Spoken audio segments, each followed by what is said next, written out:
Hello, this is Jen from Windrose Fiber Studio and welcome to part 3 of the Tulip Mandala. If you are just discovering this project, parts 1 and 2 are listed in the description below. Today we are going to complete the project with rounds 19 through 25. If you make it to the end, I'm going to be taking 2 mandalas and turning them into a pretty throw pillow.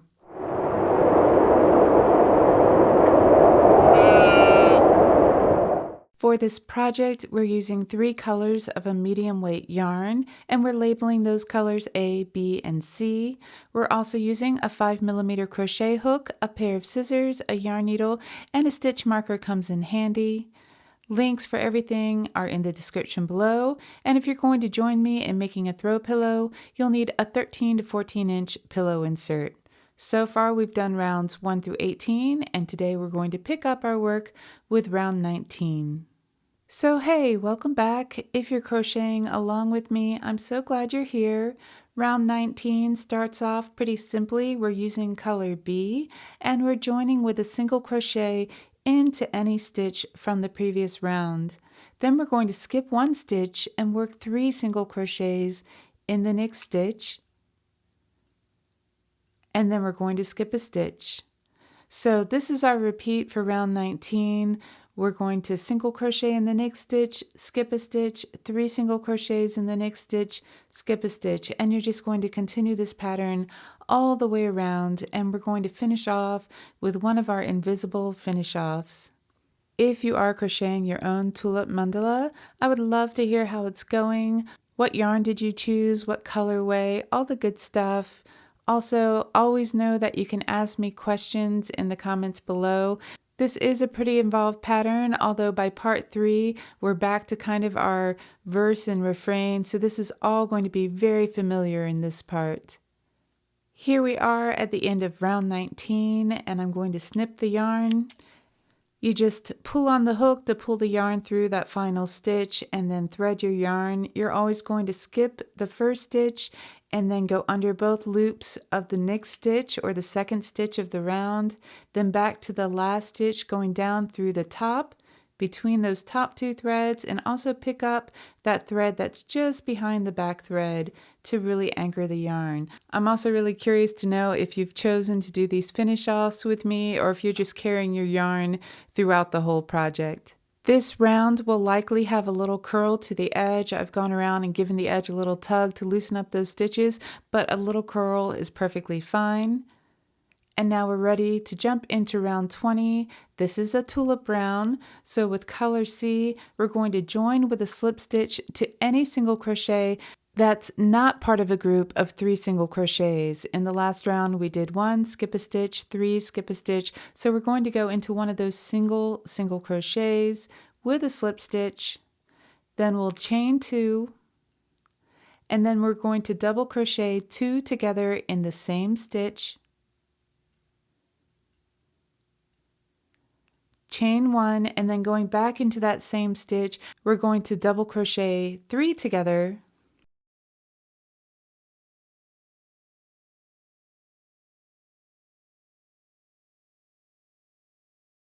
Then you chain 1, you're going to skip the next 3 double crochets, and working into the next stitch, you're going to start your repeating pattern for round 20.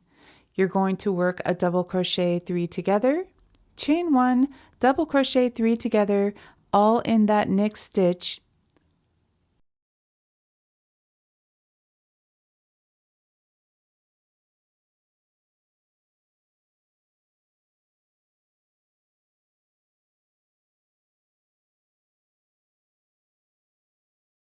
And then you'll chain 1 and skip the next 3 stitches. Here we have our first 2 tulip shapes, and we're just going to keep following this repeat all the way around. When you get to the end of the round, you'll join with a slip stitch to the first tulip and then finish off. Round 20 has a total of 30 tulips. While you're finishing up round 20, I just wanted to share a little bit about tulips. They're known to be a symbol for deep love. During the Victorian era, they were a symbol of charity. Because they bloom in the spring, they are also a symbol of rebirth. These qualities are all wonderful intentions to include in a mindful practice or in a meditative crochet project. Here we are at the end of round 20. Once again, don't worry if your edge is curling just a little bit. The next round will really help to weigh these first 2 rounds down. For round 21, we're working with color A, and we're going to join with a half double crochet in the center chain 1 space of any tulip. Yarn over, insert your hook, yarn over, pull up a loop, and then yarn over, pull through all 3 to create a standing half double crochet. And then into this same space, you're going to work another half double crochet, a double crochet, chain 1, another double crochet, and 2 more half double crochets. You'll recall in part 1, I was really struggling with whether or not to call these petals or leaves. I think I've settled on leaves. They are just leaves in my mind. So to continue working round 21, we're going to do what we've done in the past. We're going to work a double crochet in the middle unworked stitch of that set of 3 single crochets from round 19, and then we're back to our repeating pattern.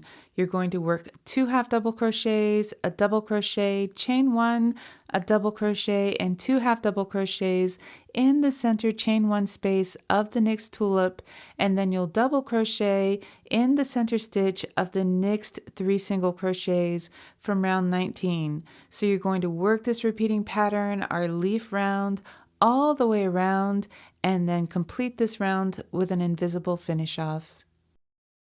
I think I was hesitant to refer to these shapes as leaves because if they were leaves, then they would be upside down or the tulip tops would be upside down. But of course, these are just shapes that we're crocheting. We're not being super literal with our interpretation of a tulip flower. The tulip is simply the inspiration for this piece.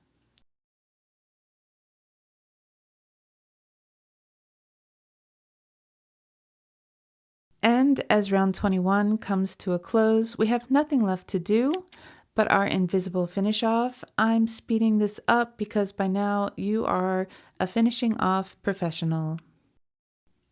You can see that our leaves took care of any curl that was there, and we're ready to move on to round 22. For round 22, we're working with color B, and we're working behind round 21, and into round 20, we're going to join with a double crochet in any chain 1 space between tulips, and then we're going to work 3 double crochets in that same space. This is going to be our last wrapped stitch round. I kind of love wrapping stitches. You'll have to let me know what you think of wrapping stitches, if you love it or if you hate it. But after those 4 double crochets, we're going to work on our first one of this round. So you yarn over and you go from back to front through that chain 1 space in the leaf and then down through the tulip below. Yarn over, pull up a loop, and then repeat that 2 more times. Yarn over, pull through 6, yarn over, pull through 2. I'm not spending as much time talking you through these stitches because we're repeating it for the 3rd time now. And round 22, this is exactly like the wrap stitch round that you did in part 2. So I know this is familiar at this point, and it's just a matter of sitting back, relaxing, and crocheting. That being said, I'm definitely going to show it to you one more time here. Yarn over, insert your hook, down through the tulip, yarn over, pull up a loop, yarn over, go back into the same space, yarn over, pull up a loop, yarn over, back in, yarn over, pull up a loop, yarn over, pull through 6, yarn over, pull through 2. One of my favorite parts is kind of popping these wrap stitches through the center of the leaf. And now we'll just carry on with round 22. At the end of round 22, we're going to slip stitch to the first double crochet, and this time do not finish off your work. You can kind of work your way around your circle and make sure those wrap stitches are showing through before we move on to the next round. These layers of color always make me so happy, so let's continue with round 23. Continuing with color B, slip stitch in the next double crochet and then slip stitch between the second and third double crochet. Chain 1 and then work 2 single crochets in that same space. Then we'll skip the next 2 double crochets and work 2 single crochets in the wrap stitch. We're going to continue with the following pattern. You skip the next 2 double crochets, you work 2 single crochets between the second and third double crochet, skip the next 2 double crochets and 2 single crochets in the top of the next wrap stitch. Go back to the beginning of the repeat and work this pattern all the way around. This time we will finish with an invisible finish off. You will have a total of 120 stitches at the end of round 23.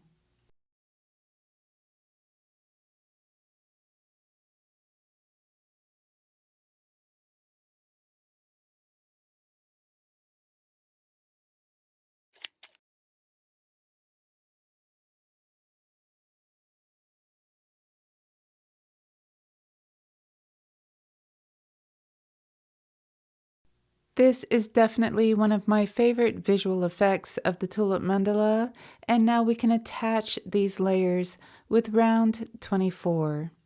So working with color C, and we're also going to carry color A along, we're going to mark a stitch that's right above a chain 1 space, above a wrap stitch or that chain 1 space in the leaf.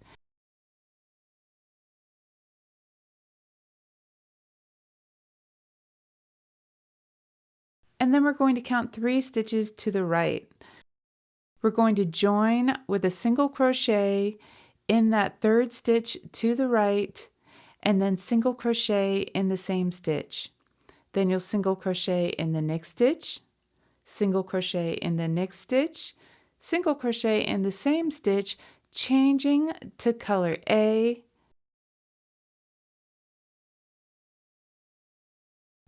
and then you're going to attach our layers by going front to back through that chain 1 space in the middle of the leaf and the next single crochet, carrying color C along with you. Yarn over, pull up a loop, switch back to color C, yarn over and pull through 2. So this is our yarn carrying round. Our pattern with color C is going to be 2, 1, 2, so 2 single crochets in the next stitch, and then you're going to work 1 single crochet in the stitch after that, and then 2 single crochets in the next stitch, only we're going to be changing to color A with that last yarn over, pull through 2. Once again, this is totally optional. If carrying yarn makes you crazy, that is not the point of this project. So you could work this entire round simply in color C. For that matter, you could also use color A if you want to match green to green. Just do whatever feels comfortable and right for you. You can see I just attached that second leaf, and now I'm going back to the beginning of the repeat for round 24, and we're going to work this repeat all the way around, and we'll finish round 24 with an invisible finish off.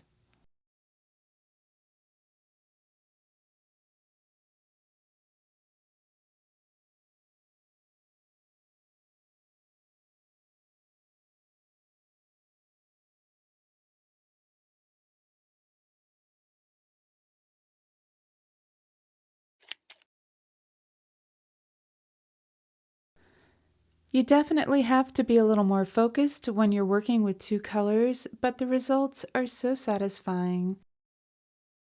I can't believe it, but here we are at round 25. This is the very last round of the entire project, and you're just going to take color A and join with a single crochet in any stitch. You can see I'm just joining green to green, but it really doesn't matter. You can join with a single crochet anywhere, and then you're going to single crochet in the next stitch all the way around. This is just a final round of single crochet, and we'll finish this round with an invisible finish off.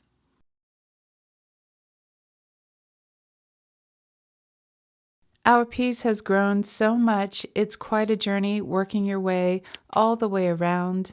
Round 25 has a total of 180 stitches. Here's our first look at the completed mandala. It's so big that I'm going to have to zoom out so that we can see the whole thing. It's 18 inches in diameter, or about 46 centimeters. Just look at all of this beautiful texture. I love the colors and the shapes and the way that they're interacting with each other. You could whip stitch this onto a metal frame and use it as a wall hanging. An idea that I'd like to put out there for you is to use it as a source of meditation.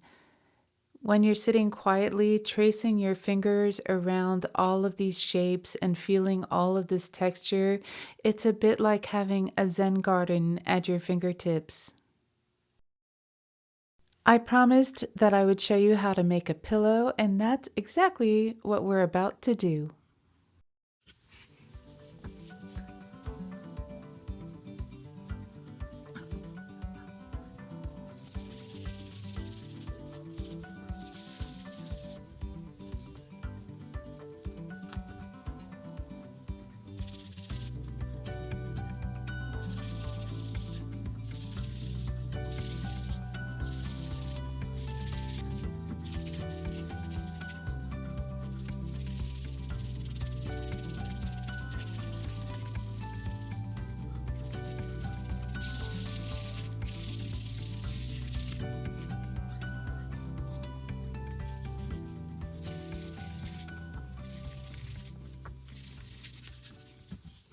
That was either really satisfying or a little disconcerting, but I want to make a smaller pillow, which is why I just took out all of the work that we've done today so that I can make a 13-inch pillow.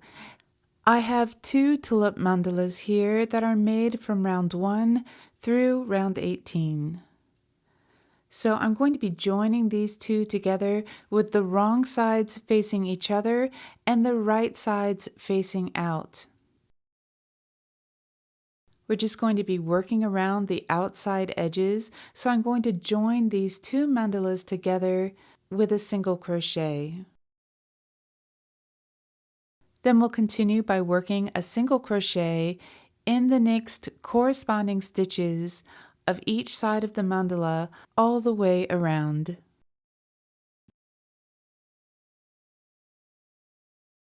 And I want you to pause when you have 25 to 30 stitches left because we're going to need that space to insert our pillow.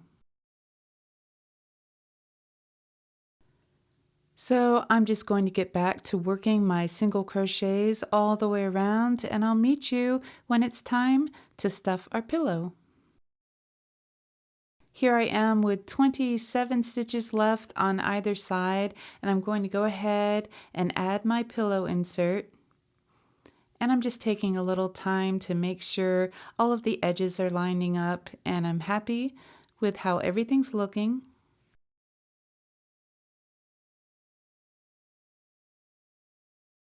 Now we can complete this round, and it's definitely a little bit more challenging to crochet when there is a big pillow insert in your way, so just take your time and be careful to match stitch for stitch.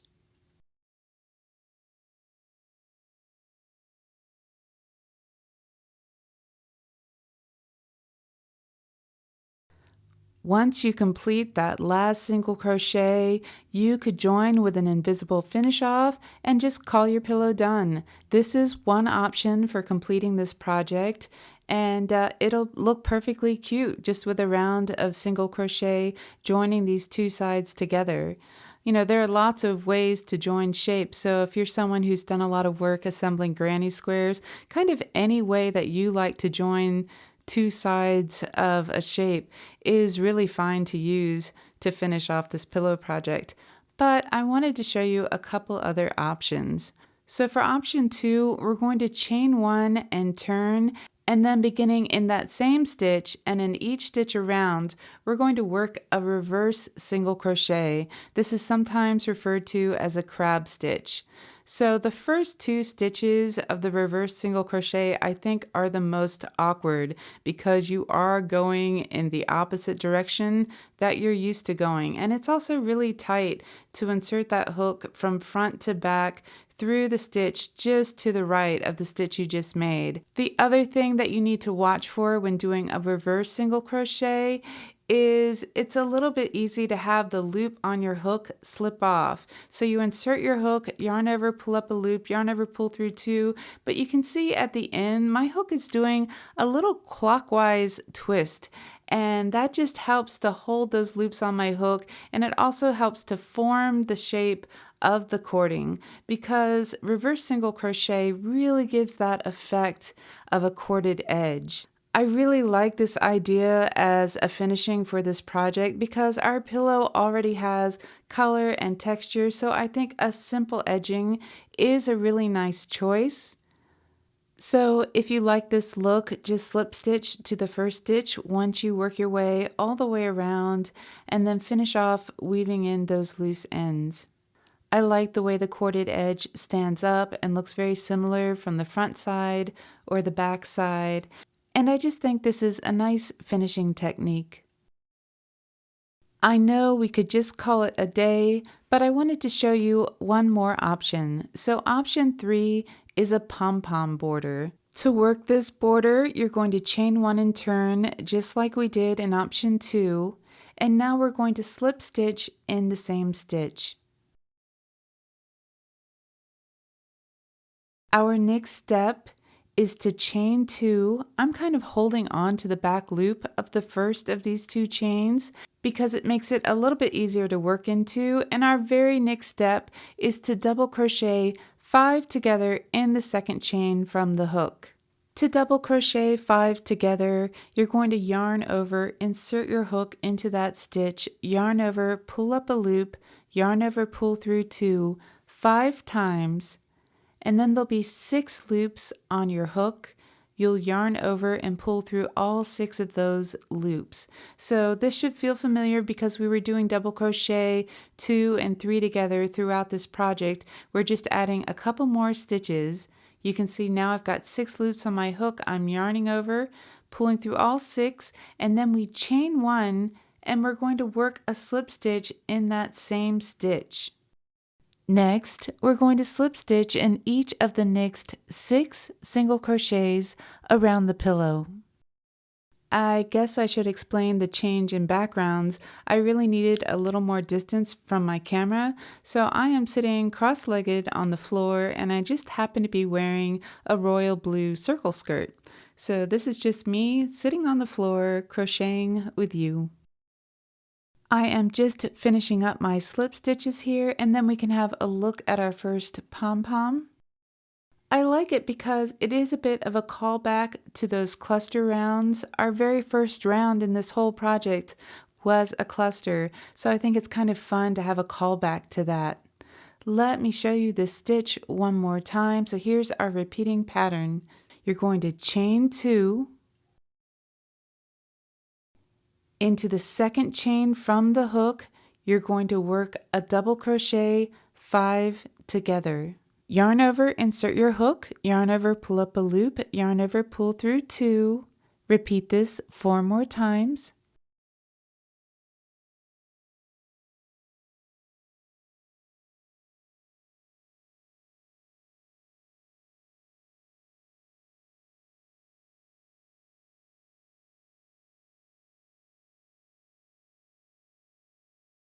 And then we can yarn over and pull through all 6 loops on our hook. Next, we chain 1 and slip stitch in that same stitch. Now we're going to work a slip stitch in each of the next 6 single crochets around the pillow. This is your repeating pattern, working all the way around so that you can create these cute pom-poms around the border of your pillow. When you get back to the beginning, you'll slip stitch to your very first stitch and then finish off weaving in your loose ends. I have to admit that I accidentally deleted my footage of me slip stitching to the first stitch and doing that finishing work. I'm going to trust that you've got this because we've been finishing off a lot in this project. If you have any questions, as always, feel free to leave them for me in the comments below. But now let's admire our finished pillow. I really thought I was going to go with the corded edge, but now that I'm seeing the pom-poms, they are kind of bringing me joy, and I think I'm going to keep my pillow just like this. So I would love to hear which option you choose, a very simple finish, a corded edge, or are you going to have pom-poms around your pillow just like me? As we take a final look at our project, I just want to thank you so much for joining me. I truly hope you enjoyed crocheting the Tulip Mandala. Whether you decide to hang yours on the wall or make a pillow or just sit quietly with it and enjoy all of the wonderful texture, I hope this project brought you satisfaction, joy, comfort, all of the good things. I guess it's time to say goodbye for now, but I'll see you next Tuesday. If you would, please hit like and subscribe. Once again, thank you so much for watching, and I'll see you next time.